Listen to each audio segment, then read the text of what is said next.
दोस्तों, जब करबला की जंग खत्म हुई है तो इमाम हुसैन के बचे हुए हामियों को, यानी उनके घर के लोगों को, जिसमें ज्यादातर औरतें थीं, उन सभी को कैदी बनाकर दमिश्क ले जाने का फैसला किया गया।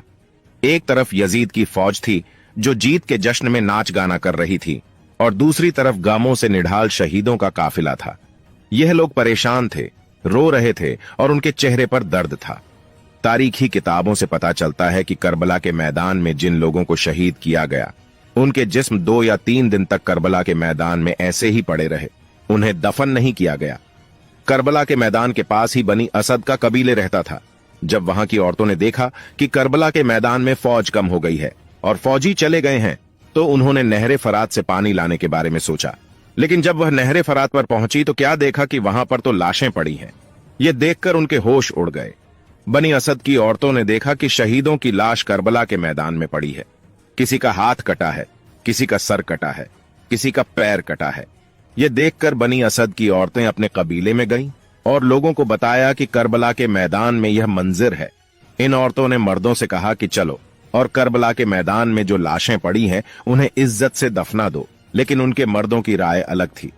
बनी असद कबीले के मर्द अपनी औरतों से बोले, यजीद बहुत जालिम है, यजीद की फौज ने इन लोगों को शहीद किया है।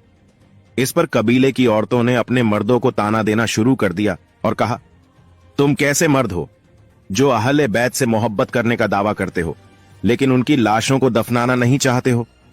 तुम कलमा तो पढ़ते हो, अपने आप को मुसलमान तो कहते हो, लेकिन नबी के नवासे करबला के मैदान में हैं, उन्हें दफन करने के लिए नहीं जा रहे हो। इस बात को सुनकर मर्दों को गैरत आ गई और उन्होंने दफनाने का फैसला कर लिया। यह लोग जब करबला के मैदान में पहुंचे तो वहां जाकर देखा तो दंग रह गए, क्योंकि वहां पर मंजर ही ऐसा था, क्योंकि किसी का जिस्म एक साथ नहीं था। किसी का हाथ कटा था, किसी का पैर कटा था, किसी का सर कटा था, और सभी के जिस्म अलग अलग पड़े हुए थे। यह सब देखकर इन लोगों ने फैसला किया कि एक ही कब्र खोदी जाए, उसी में सारे लोगों को दफन कर दिया जाए। उन्होंने कब्र खोदना शुरू कर दिया है। कब्र खोदने के बाद इस कब्र में इमाम हुसैन के साथ में इमाम अली अकबर और इमाम अली असगर को दफन किया जाता है। उसके अलावा एक दूसरी बड़ी कब्र खोदी जाती है जिसमें तमाम शहीदों को एक साथ में दफन कर दिया जाता है।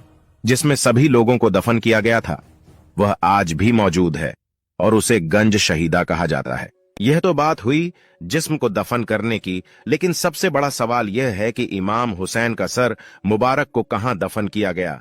तारीखी किताबों से पता चलता है कि जब यजीद ने तमाम काफिले को रवाना किया तो सर भी दे दिया था, और इमाम हुसैन के सर को इमाम जैनुल आबेदीन अपने साथ लेकर मदीना शरीफ गए थे, और मदीना में अपनी दादी यानी इमाम हुसैन की वालिदा सैयदा फातिमा के कदम मुबारक में दफन कर दिया गया था।